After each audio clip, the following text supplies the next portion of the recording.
Hello, everybody. How is everybody doing? Hello, Sofa Squad. I hope y'all are doing well.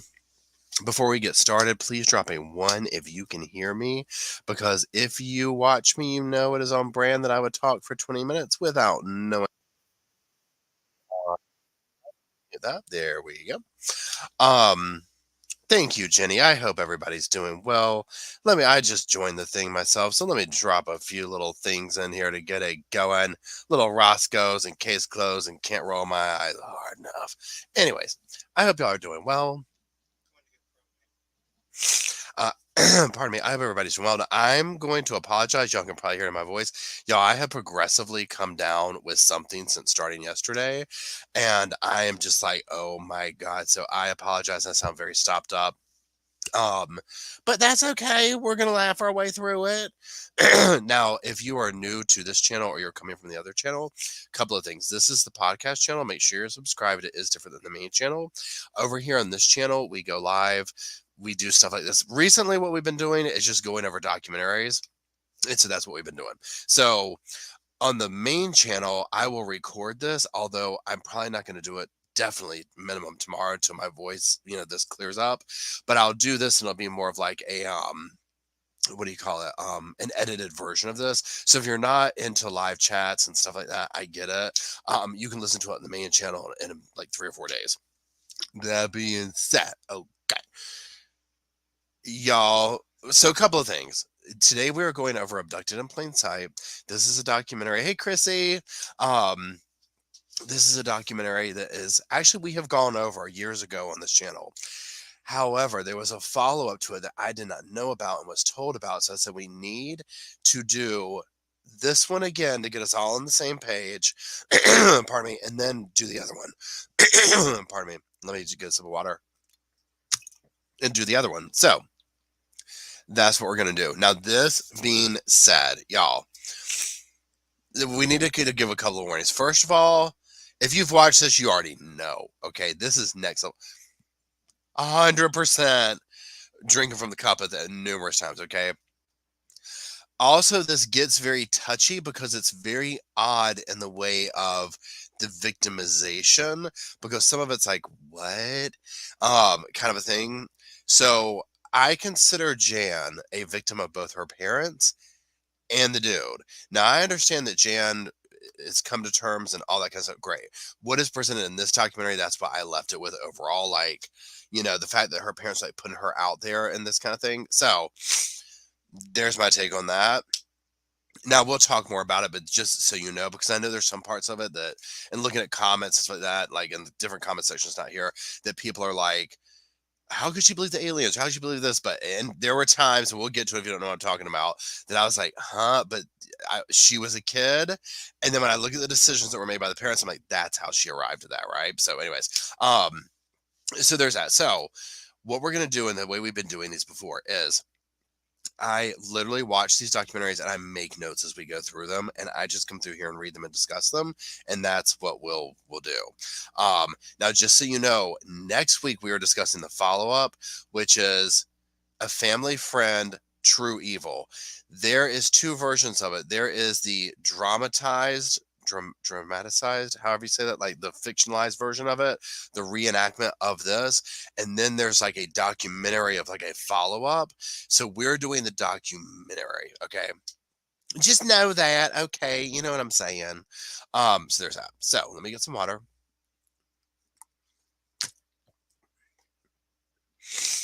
Okay, and again, trigger warnings all around for this one, y'all. Okay, this one's not for the faint of heart at all.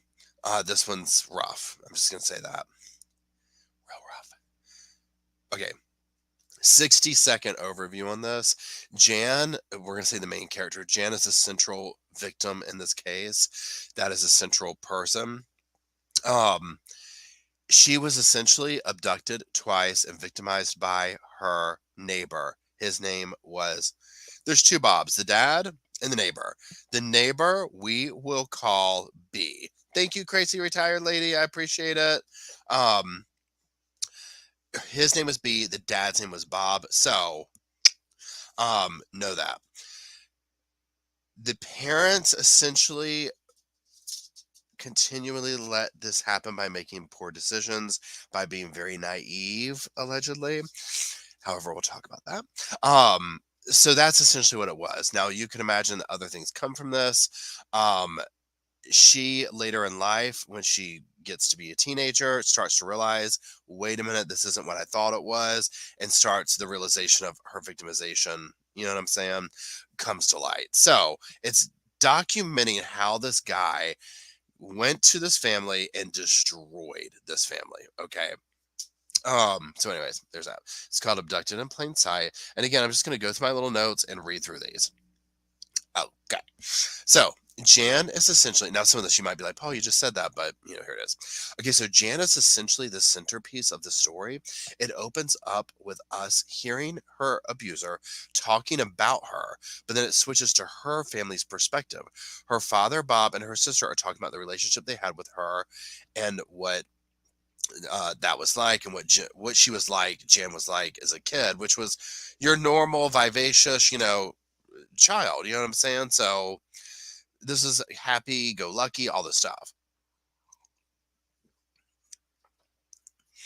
Jan was the big sister. They felt like they had a good childhood.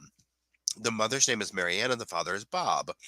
The dad is a florist and owned a shop. The mom essentially stayed home. She did that, helped the shop, this kind of thing. Jan said she felt loved. Robert Birchtott told, we're going to call him B, that's what they call him in the movie, is the abuser. That's who this dude is when we talk about him. The mother, he counts him at the first. The mother recounts meeting him the first time he came to church. So he comes to their church, they meet him and his wife, and they had a kid. And they're like, oh, wonderful people, right? So everybody thought they were wonderful. They were a great family. And Bob and Marianne thought that he was just, the cat's meow, right? And so Bob said things just clicked with them and the family and whatnot. And they come home one day and there's this big fruit basket and it's from him. And they're like, yeah, we really enjoy meeting your family. And they're just very impressed, right? It's like, wow, who does this, right? I get it. Okay. Then, where are we at? Said how much he enjoyed meeting them. Jan says they spent lots of time around their family. They described B as the fun dad, but they all said his attention was definitely steered towards Jan. Very quickly, when they talk about this is one thing to keep in mind, that you literally are like grabbing the television, you would throw it through the window, is they start off with the red flags immediately, right? Immediately, because you will hear, and we'll get to this, but this literally gets me going so much, even though I've seen it numerous times. They will talk to other families who hung out with B and his family like one time and saw so many red flags. They were like, absolutely no, there is something wrong with this.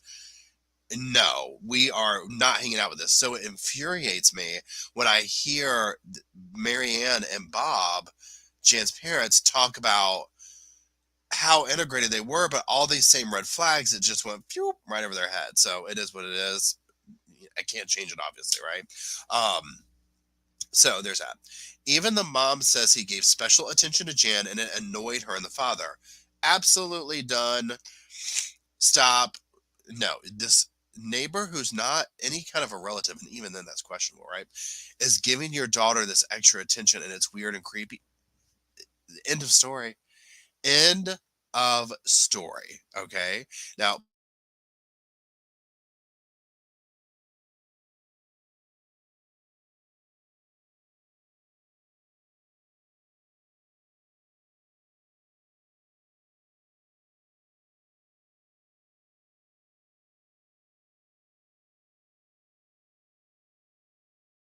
okay, sorry about that. So, Jan says that B, which is what they called him, was like a second father to them. She completely trusted him and felt safe with him. Well, of course, she's a young child at this point, right? She's not going to know. I mean, she's a kid, right? This is, I get it, right? I don't fault her for this at all. I mean, that's how a child should feel around adults, is safe and protected. They're relying on other adults to let them know when it's supposed to, not be that way, right? Anyways, I digress. Let's keep going. Okay, so October 1974. So Robert calls them up and says he wants to take Jan horseback riding. It's a school night, so the mother, Marianne, is like, no, don't. I mean, just like what you can imagine, right? It's a school night, that type thing, right? So Jan's really wanted to go. She convinces Marianne to let her go. And Marianne's like, you better have her back by dinner time. So they head off, they head off in B's car, right? Um, when they got in the car, he gives Jan some pills. Now she would say he was always like, they're vitamins, this type thing, right? So there's that. She said she passes out very quickly, no memory of getting to the stables or of the drive. Now this is the part, y'all can't roll my damn eyes hard enough. You'll want to throw the damn screen through the window over this. And again, I've seen it no matter how many times I watch this documentary. This part makes me want to pick the screen up and throw it out. Okay. So the day goes on and nighttime falls and there's no sign of Jan or B. They become worried. Eventually, B's wife comes over and Marianne is like, should we call the police? And she's like, no, don't call the police. I'm sure they'll be back. They're just waiting, whatever. Let's just hold out. 2 days go by. Okay. The parents still have chosen not to call law enforcement because they don't want to bother anybody. This is the part where I cannot, I still am just like, I can't move past that. When you're watching it, you're like, what? He has had your daughter for 2 days and you don't want to runs all over me. Okay, anyways. They remain missing for 2 days. So they don't want to call law enforcement. They don't want to get Gail, that's the wife's name, that's B's wife's name, upset. Because remember this too. Gail has been through this before, and we find out later that he's done this numerous times. So that Gail knows the drill. So she's like, oh, they're not hurt. Well, let me say that. He's not hurt. Jan's probably hurt, but she knows what's going on. She's trying to protect that. Like, she's probably been in this before, but again, I wasn't there. I don't know. So this goes on. The mother calls the FBI office Saturday morning, but they're basically closed. They're like, look, call this emergency number at this office. And the mother says she didn't follow through because she didn't want to get everybody all worked up. They wait even longer. And on day 5, they finally make the phone call. Day 5, your daughter has left with your neighbor to go to a horseback stable, whatever. You didn't want to have it done in the first place. This guy already shows special attention to her. They don't show up for 5 days. This is my thing. This is what I kept saying to myself. Oh, I don't want Gail to get upset. I don't want this to happen. What if they were in a wreck on the side of the road?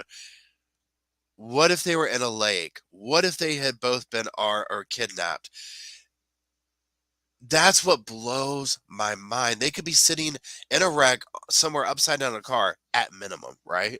It turns out to be much worse what was going on. But I'm just like, of all the options, I mean, that's at the minimum. Because one thing that's brought up in this, which I do find interesting, is because even the FBI is like, look, at this time, all we had was stranger danger. We didn't really have the ped word. This was new territory, which is frightening to think how much of this went on back then. Well, you see, right? This is like a inside thing here. But anyways, so it's frightening just to see that. So I get that might have been like those times. This was kind of like, what? That's the last thing in our mind. But I'm like, again, I just go back to, well, what if they were on the side of the road? Why wouldn't you want that to be found out? So anyways, I will say that 100 times over. I cannot get past that. It's like, turn the damn thing off now. That is it. Thank you, Nirvana. The parents refer to it being the 70s. Awful. Yeah, exactly. Okay, so the FBI agent says they go to the house and they talk to the parents for a long time and get all the information they can. The parents still don't think that he's kidnapped her. They've just gone somewhere with her. They absolutely trust this man. The fact that it's like, oh, he hasn't kidnapped her. And again, we weren't there for the conversations. We're just seeing what they've put in on this documentary. But so they could have gone over what if they were in a wreck, what if in this. But again, I'm just like, well, okay, take away kidnapping, right? Because that's what happened, obviously. But what about they got in a wreck and, I don't know. Anyways, I just keep going back to that. So anyways, The FBI talks to Gail. This is the wife of B. And the wife of Bob, she tells him about they have this RV and they go in storage. They go to the storage unit and they find that the RV is gone. So the FBI knows, right? They're like, look, if it walks like a duck, if it quacks like a duck, is a duck. Okay. So they know. The hunt's on. They find Bob's car. It has a blown out window and blood all over it.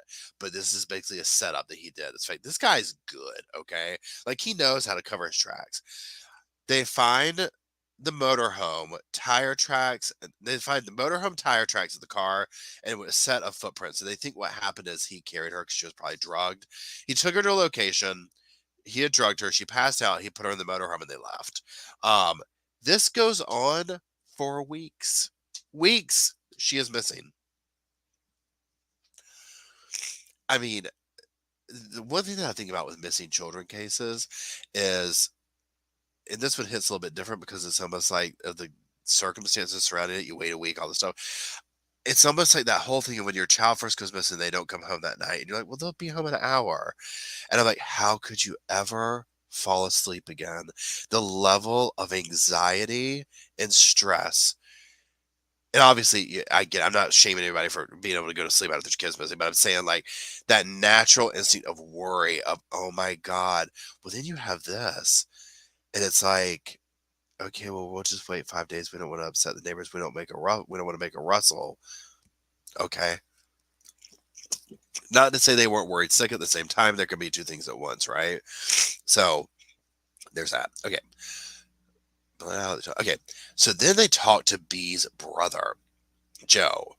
He says his brother has always been a perv. He calls him out for what he is. Always into little girls, basically a horrible human being, right? And at this time, ped cases, I'm talking about, are rare.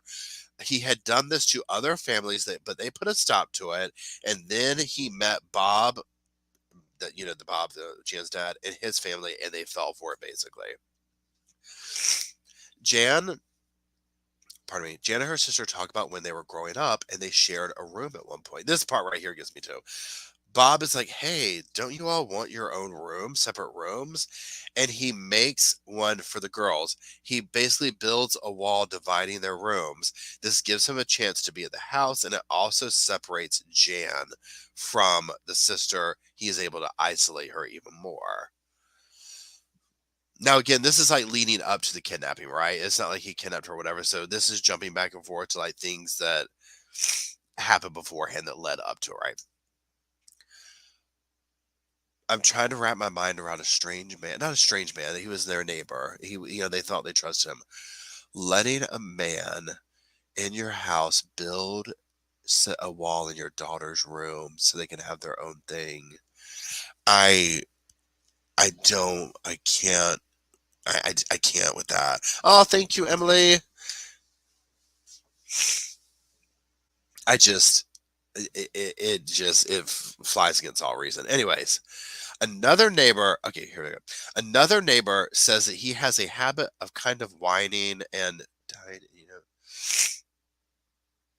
wait, I don't know what I wrote here. Whining and oh, he has kind of this. Okay, so another neighbor says about B that B has this habit of like whining and dining you, and then once he gets you all comfortable, he takes advantage of you. Again, very classic grooming stuff, right? So the same neighbor says that this is what I was talking about earlier, okay?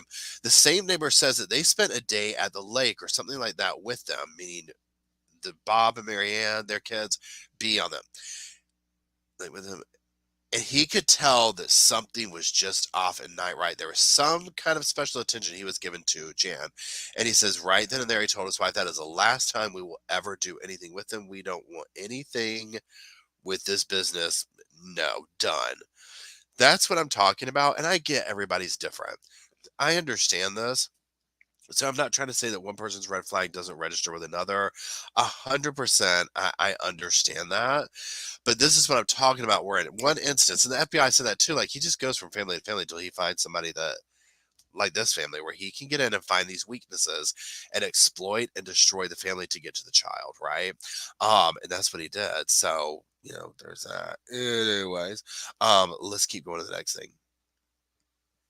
Jan talks about doing sleepovers with the neighbors, so this is B, and their kids, and they would sleep on the trampoline. And one night she wakes up and her panties are missing, and she said that Bob was touching her and explained it away like, oh, you must have slept, this, that, and the other. And she thought, okay, whatever. Again, this is a child. He probably gave her pills or whatever. So you're hearing Jan recount as an adult things that happened under this guise of whatever. And again, this is all leading up to the kidnapping. Please hold 1 second while I just do this. Please help.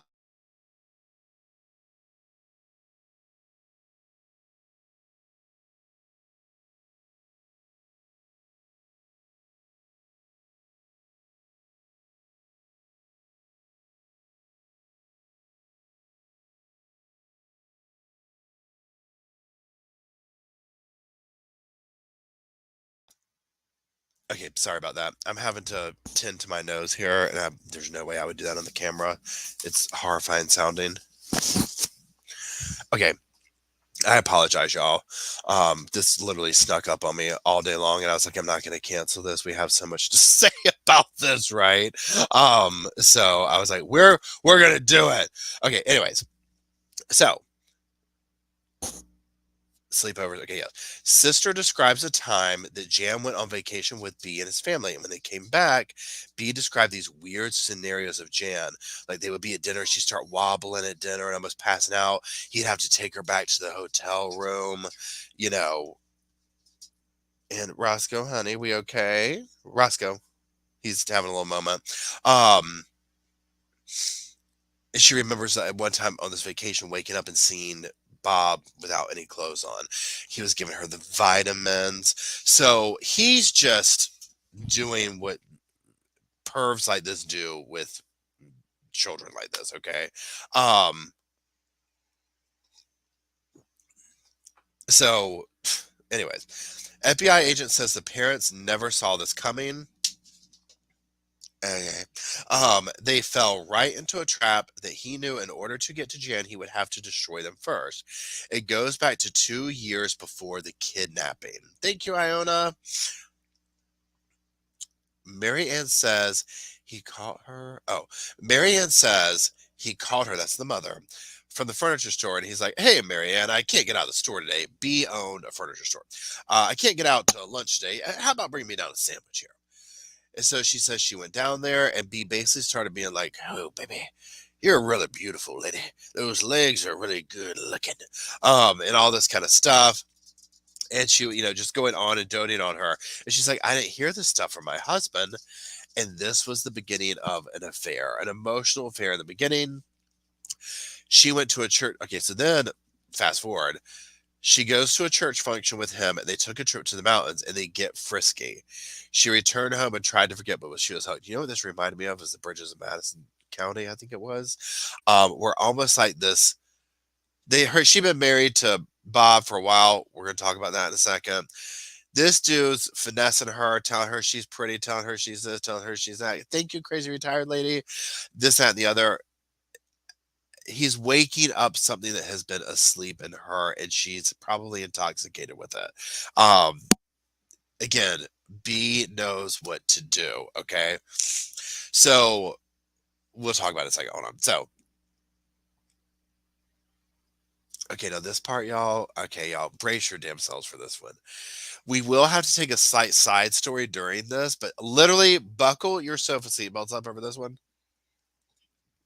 Drinketh from the damn cuppeth. You're about to fall off the chair for this one. If you haven't already fallen off the chair, you're about to, okay? Because this part took me out. Okay. Jan's father, Bob, says that B was very knowledgeable when it came to the bedroom, but that basically he didn't have a wife that satisfied him. And he says one day Bob came and took him from work. Was like, I need to ride around with you, whatever. And they ride around, and B's talking about how much he can't stand his wife and how much he needs some relief in that way. Okay, pause. The first time I watched this documentary, y'all, I was getting ready to go to work, and I was like, because literally I was riveted, right? And I was like, I fell asleep, so I get up the next morning, I'm trying to watch it. So we're getting to this part, and this is literally the origins of how this damn channel got made. And so it's getting to this part, I grab I grab the remote, I'm like, pause, I gotta talk in, I gotta say something, right? And I said, if they tell me that the father did you know what to this dude next, I'm done with this entire thing. When I press play, this is the next thing that we find out. So the dad says, Bob says that he looked down and could tell that B was excited and they were laughing and joking, and he kept asking him. So finally he reached over and gave him some relief.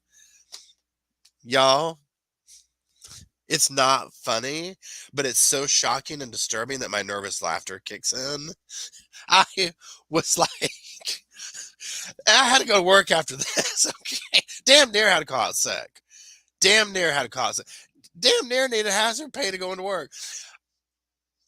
A PTSD at minimum. I was like, what am I? Let's just say this. God bless his soul. He's no longer with us, the father. Okay. So if you've watched this, you know the dad was a little sus in that way. Okay. There's nothing wrong with that. This is me saying this, right? But you're watching it, the gator goes off. Someone like B was able to see this and exploit it. He knew he could get, and he'll say, I entered into a homosexual relationship with B. We'll get to that later, but I got to say now to get to Jan. So he's over here working the mother, working the father, all to get to Jan. Okay.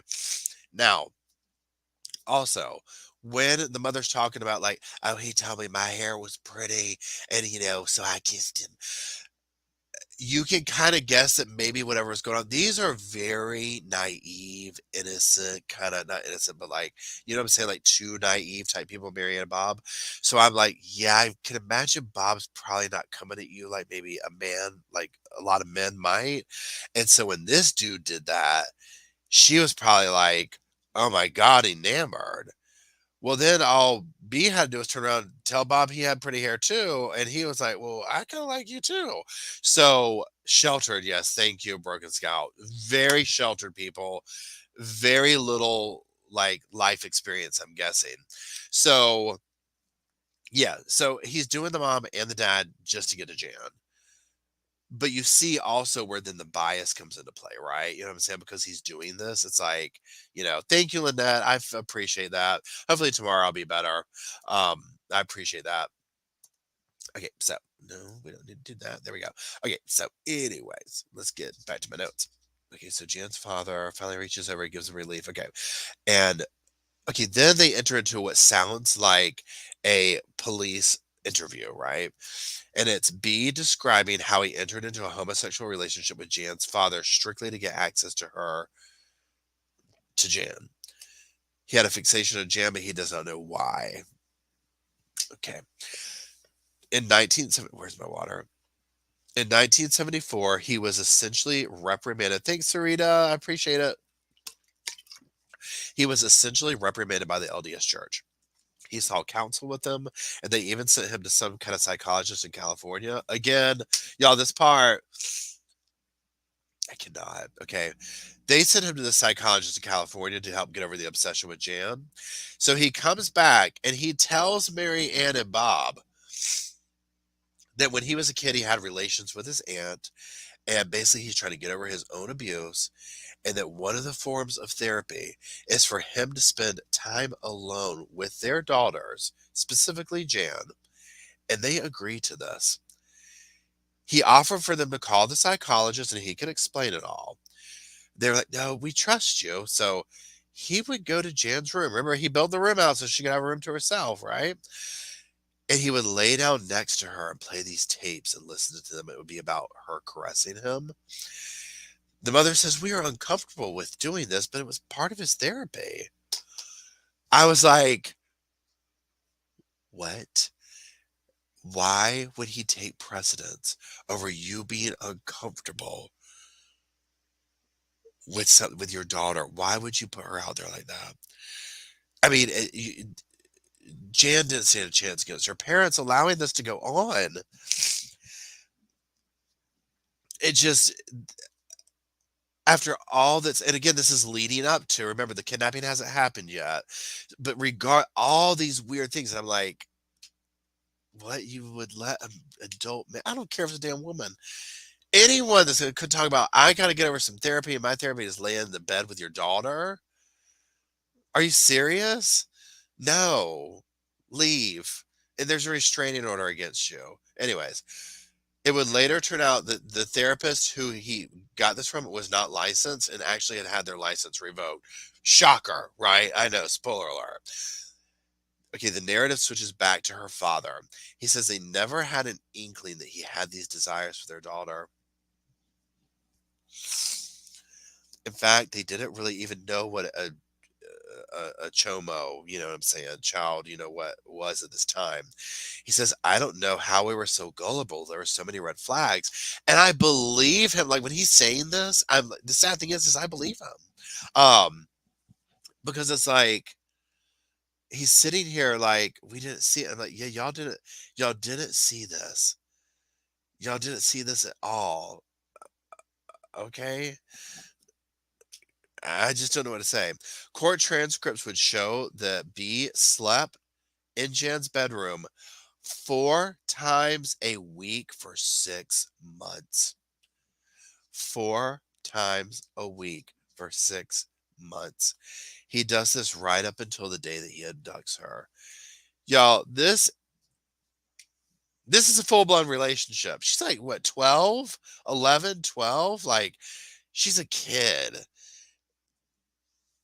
I can't. 4 times a week. Can you imagine? What are you doing? What would you even be thinking as the parent while they're down there? He's drugging her and having his way with her. Anyways, so wait, I already said that. The narrative switches back to the time that he took her, and Jan is talking. Roscoe, it's okay, buddy.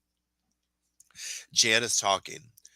Jan said she wakes up, so it's going back. Like the narrative is, the storyline is switching to, you know what I'm saying, like the moment she's kidnapped. So Jan said she wakes up and she can tell that she's moving, and clearly she's in like the RV. She's strapped down to the bed, and there's a tape recorder that's playing this weird mechanical voice, like this box that talks. And she says she immediately thought she had been abducted by a UFO. And the voice on the box tells her that she is part alien and that her mission is to have a baby that will save this alien planet by the time she's age 16. And the voice tells her that she will meet her male companion who she's supposed to do this with. When eventually she comes to in time and she walks out of the bedroom of the RV, guess who's there? B. He's on the sofa. He's bloodied. Looks like he's roughed up. Remember how I said the car had a broken window and he was bloody or whatever? Okay. She assumes that he is the male companion, and she is supposed to have said child with him to save the alien planet. He will describe a scene to her. So she's like, what happened? Where are we? And he'll be like, look, when I went to go pick you up, we were going to the horseback riding. Something happened. I don't know. We were abducted by a UFO. She 100% believes this and that she is meant to have a child with B. Okay. This is the part that I had to really have some self-talk with myself over, because again, it's like, Paul, she's a kid. And then you look at the dynamic that the parents did, and it's like, okay, I'm thinking back to like remember when you were a kid and like things would happen to where you started to realize that your parents weren't perfect, or they didn't know everything, or maybe some figures that we were told were real at certain times of the year were like, oh, wait a minute, that type of thing. So I'm like, Paul, she probably led such a sheltered life that she just walked right into this, right? Because she'll talk later, like, I mean, she carried this belief for years with her that this was legit, right? About the alien. Okay. So, oh gosh. Okay. Hey, oh y'all, Derek is here visiting. Come say hey, Derek. Let me get over here. Oh, Derek's gonna say hey, everybody. Hello, everyone. I just wanted to say hello and welcome to the Sofa Squad, and also hi, Emily. since she's our moderator and takes care of us. And I look forward to seeing everyone at CrimeCon in May. I think it's May 29th or 30th, something like that. So I just wanted to say hello, take care, and have a great weekend. Bye-bye. Thank you, Derek.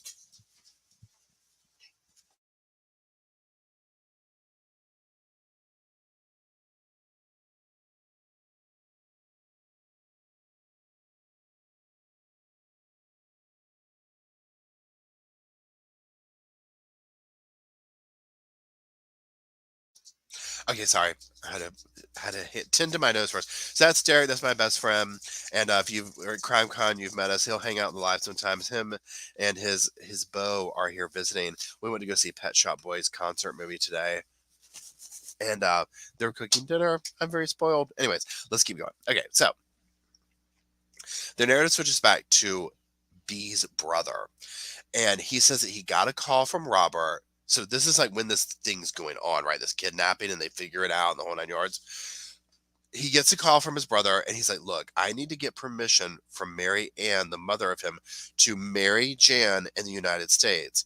He says that he took her to Mexico and got married to her because it was legal. 12-year-old girl, 40-something-year-old man, totally okay. He needs to get permission to come back in the United States. If they disagree, but they disagree. Of course, this is the one place where they draw the line. They're like, absolutely not. So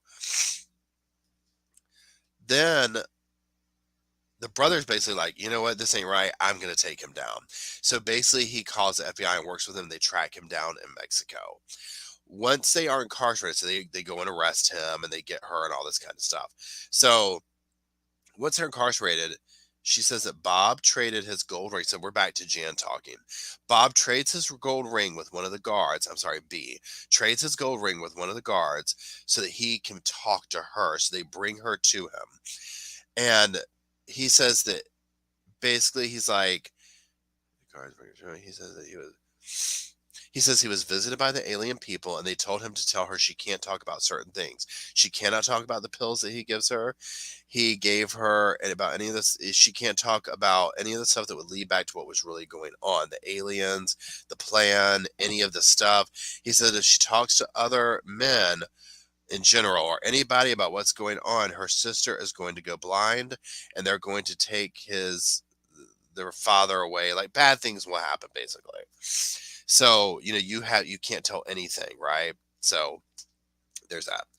The parents fly there to pick Jan up, and after a very brief hug, she's basically like, what's going to happen to B?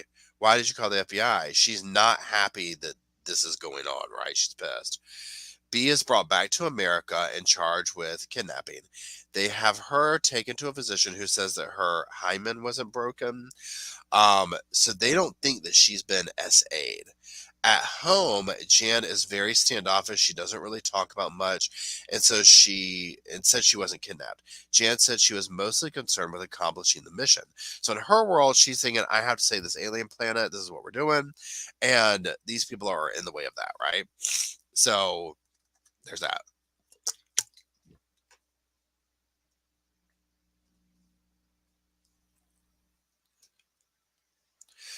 The FBI instructs Marianne and Bob to just stay away from B and their wife and their kids, but they do not do this. Christmas Eve. Now, this part absolutely runs all over me. And you see how it all connects. Okay. Christmas Eve, the wife, B's wife, comes over and asks to speak with Bob alone. She basically asks him to not press charges and to drop the charges against B and says that if they don't, they are going to expose his homosexual relationship with her husband. So they end up getting Bob and Marianne to sign affidavits and drop the charges.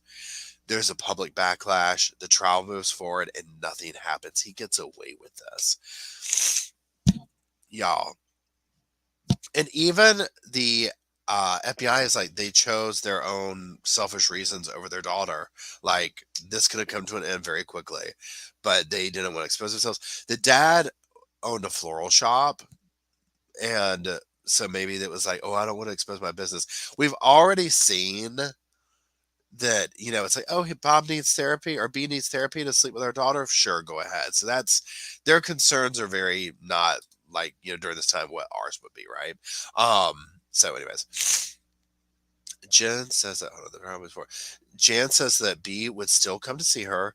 The box, the thank you van life, the box that was there that did the talking or whatever, it went off at her house and in her room, and it would go off and he would show up and continue telling her about the mission and doing things to her.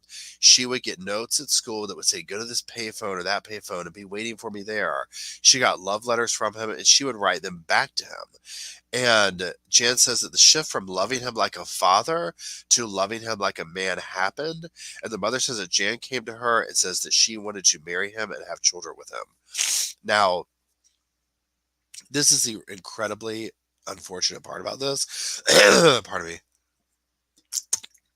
Because oftentimes one thing that's not really spoken about a lot in these situations, because of the things that are going on, you hear about this, right? Where it switches over to like, what is that called when you like your captor or stuff like that?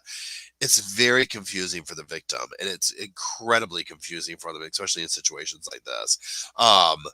So there's that.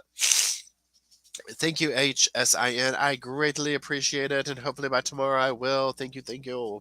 Um, okay, so the narrative switches back to the mother Marianne, and she says that Robert B was calling her every day, telling her how much he loved her. Not Jan, but her. And how much he wanted her in his life. And she's like, tell me why you married Jan. Why did you marry Jan? Now he's gone. He's somewhere else at this point. Like things have like changed, whatever. And he's living in the motorhome by himself, whatever. And he's like, if you will come see me in person, I'll tell you. Y'all, this part.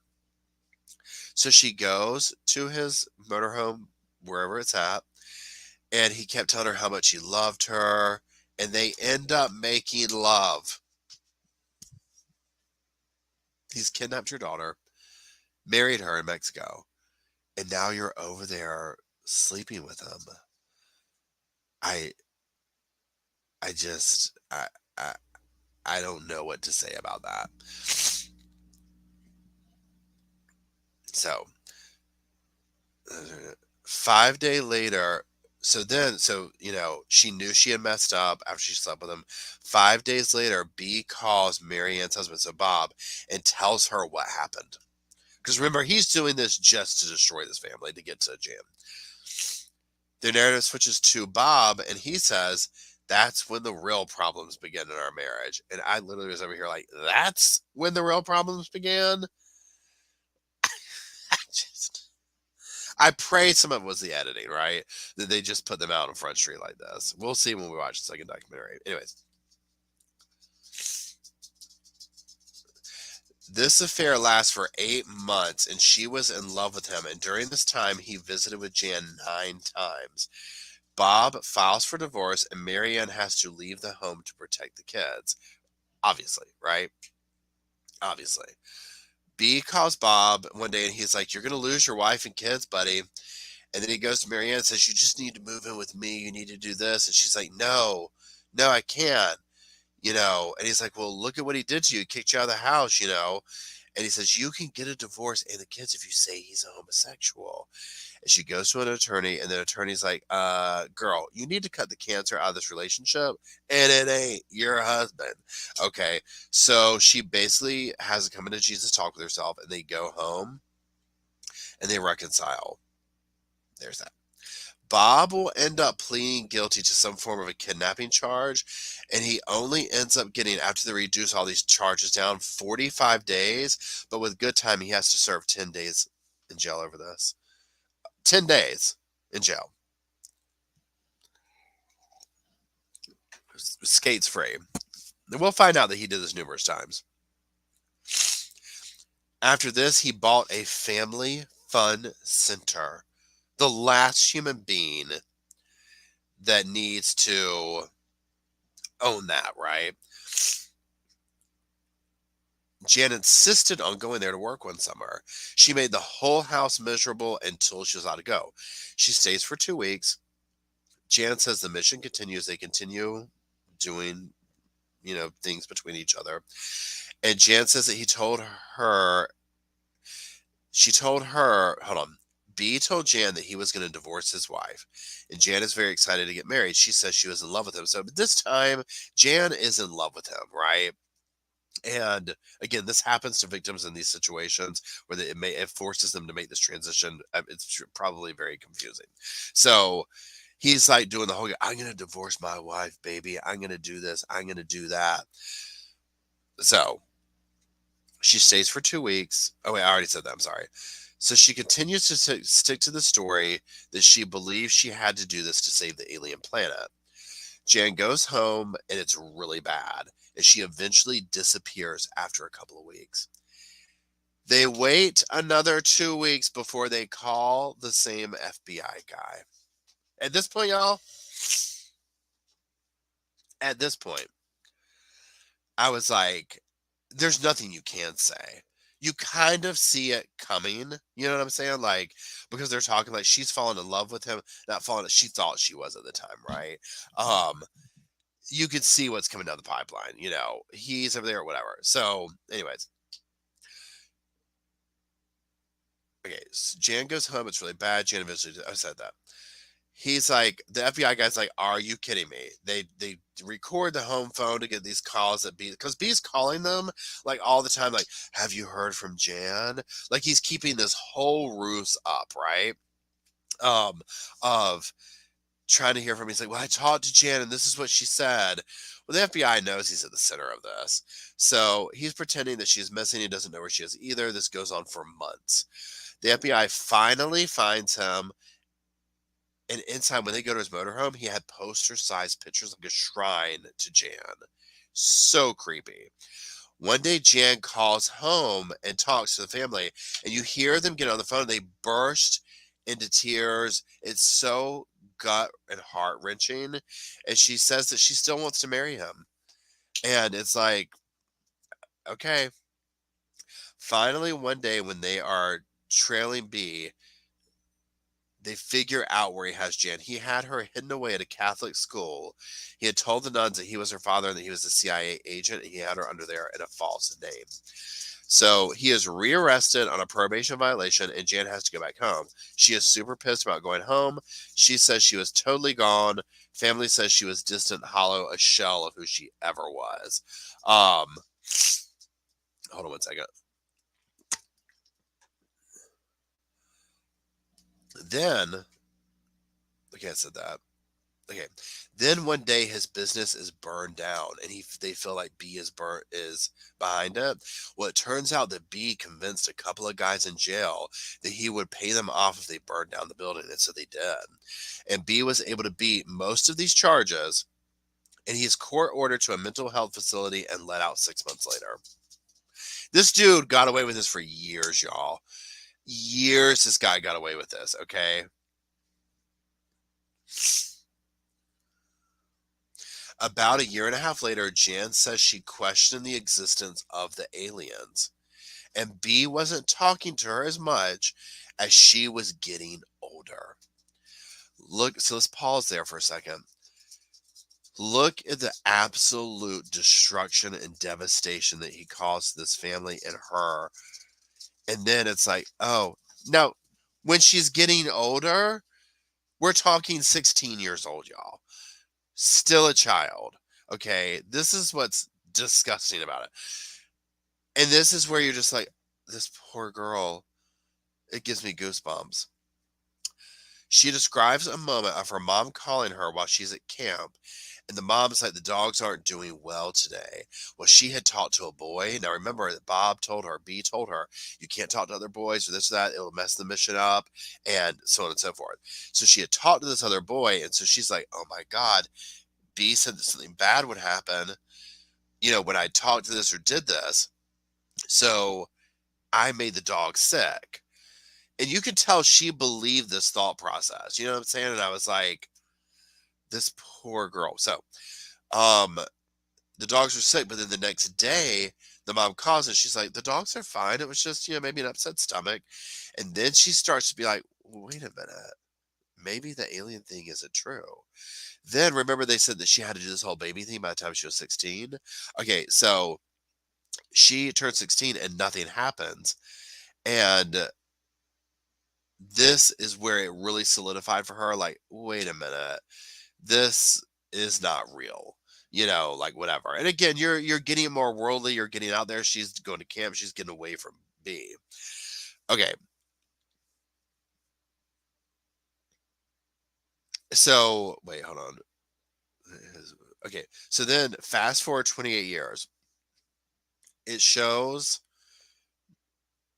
hold on. It shows Jan, she's speaking about her book. She wrote a book, Stolen Innocence, with her mother. She's speaking about kidnap, brainwash. B threatens her with legal action if they won't stop the book. He goes to court, and it's very dramatic, and she calls him out in court. And she's an adult at this point and looking back and realizing, like, wait a minute. Like, wait a minute. This is, you know what I'm saying? Like, whatever. So she gets a stalking injunction against him. And let me see. She gets one for life against him. Then at one event that she's speaking at, the bikers, God bless these men, Baka Bikers Against Child Abuse show up to protect her because he was threatening to come. And he comes, and what did he do? He like hits one of the bikers, or he causes drama, and he gets charged with several felonies and is found guilty. This is the part that gets me right here. So they find him guilty. They're like, come back next week for sentencing. Who? He goes home and kills himself and walks away with it. Then the truth comes out that he's done this like numerous other girls and family. Jan says that he was a master manipulator. That's it. Okay. Y'all, when they started talking about when Jan started having the realization of like this happened and that happened, and I questioned the alien thing, and this didn't happen at that time, and that didn't happen, and all these things. And then, also you're talking to other boys, and you're seeing how you're realizing she's becoming a woman. She's realizing like, oh, wait a second, your heart just breaks for her. Because, now her father, again, God rest his soul, he's passed. Her and her mother wrote this book. They've mended their relationship. Now, again, there's a follow-up documentary that's more recent, so I haven't watched that yet. We're doing that next week. So she mended the relationship, because you would have to sit here and be like, especially once you got old enough to be your parents' age and look at the decisions that they made. And it's like, you let them do what? You know what I'm saying? Like that part would just be really just whatever. I don't understand the parents' actions. I don't think any of us would. I don't think it's an understandable thing. You know what I'm saying? It's so over the top. Somebody said it earlier, very sheltered, very naive, that kind of a thing. Now, again, and I can't get past the first thing. If she was missing and we waited 5 days to call the police, I can't. One thing that I think was present was this extreme need to protect an image more than the safety of the children, is what it seemed like. Now, I'm not saying that the mother is still this way, whatever. Obviously, this is years and years ago. But just the decisions of, we didn't want to get people riled up. We didn't want Gail to get in trouble. We don't want B to get in trouble. And again, it's like at times it's like, well, what if they're in the ditch? And then it's like, okay, well, like leading up to this, like, okay, so he's paying attention to her. He built a wall in the bedroom. Like any kind of extraness with an adult in the children's life to me is weird. You know what I mean? Like, and again, it's all contextual, because you can be like, well, what about their uncle or whatever, or another family member or whatnot? I mean, there's different scenarios for each thing, right? This dude's your neighbor. You're not even related to him. And then doing the whole thing of like, oh, I want to take Jan horseback riding. I want to do this extra attention. And then again, I'm sorry, but when this whole thing talking about I'm in therapy because I have a fixation on Jan, I need to lay in the bed with her 4 times a week for 6 months. Are you kidding me? No, completely not. Had me falling off the damn sofa, slapping my damn cup down. I mean, y'all, it's just, I can't. And then the whole thing where he was like targeting the parents and going after them, because again, look at it. They had their own things going on. and he was able to fix in and get that and manipulate that to get to the daughter. It was like the parents, because they had all these unresolved issues of themselves, he could use that to get there. So, you know, and the family, you talk to her sisters, not talk to her, but you know what I'm saying? Like you see them being interviewed or whatever. Um, and I mean, it's devastating. You know, they lost their sister, right? I mean, he stole her childhood. Now, she has overcome this, it sounds like, and is speaking out and doing this kind of stuff. But, you know, I see some people talking about the parents need to be charged. I don't know why they weren't. Okay. Honestly, I don't know the law. When the FBI dude got the phone call the second time talking about she's been kidnapped again, you want to talk about somebody rolling their damn eyes so hard they rolled off the sofa. You know that guy was like, "What?" I mean, it's almost like neglect. You know what I mean? Of like, why'd you let? We told you to stay away. And the whole story, I'm sure when they were recounting it to people, it was like, "Huh? You did what? Like, why?" You know, because again, I'm like, well, other people saw this, but I don't. Y'all, it was so frustrating.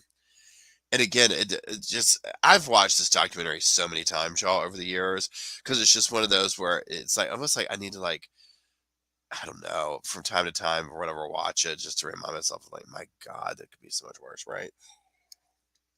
Just crazy. So, April Crime Con is going to be in Nashville this year at the end of May. Emily will be there. I will be there. Now, we're not going to have a booth or anything like that. We're just going to be walking around, but we will do like a meet and greet and have a little situation, whatever you want to call that. You know what I'm saying? One evening, so it'll be fun. Um, hey, Melody. Thank you, Melody. I appreciate it. So anyways, yeah. So there's that. Um, oh, you live in Nashville? That's so cool. Yeah, Bewitched. I've gone the last 2 years, and we've had a blast. And last year we got to meet Emily there, and it was an amazing time. It was so much fun. Um, so yeah. Now look, y'all. Next week we are watching A Family Friend: True Evil. It's on Peacock. And so I'm going to do that. We're going to do that, talk about it maybe Sunday night, something like that. Um, so that's what we'll be doing. And then after that, we're going to watch that Sugar Babe documentary. But I mean, we'll post this like 2 weeks out, right? So, anyways, this week, I don't know what else going to come out, but I'm going to do the Sarah Boone letter. This video, the condensed version of it, you just want to see, not a live chat version of it or whatever.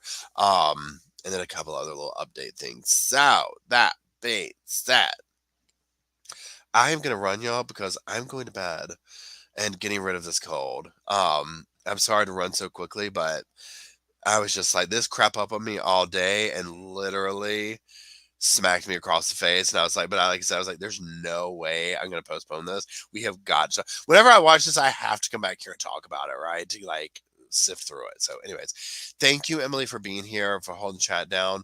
Y'all, thank you for the members and the everyone joining and talking and being cordial and all that. Y'all are amazing. I appreciate it. And thank you for putting up with my sinuses. So, anyways, I love you guys. Y'all have a wonderful rest of your weekend. And until next time, Roscoe's been clamping around here or whatever. He's here though. He says hello. And he says drop some sofas for him, pretty please. Anyways, I love y'all. Have a good night. We'll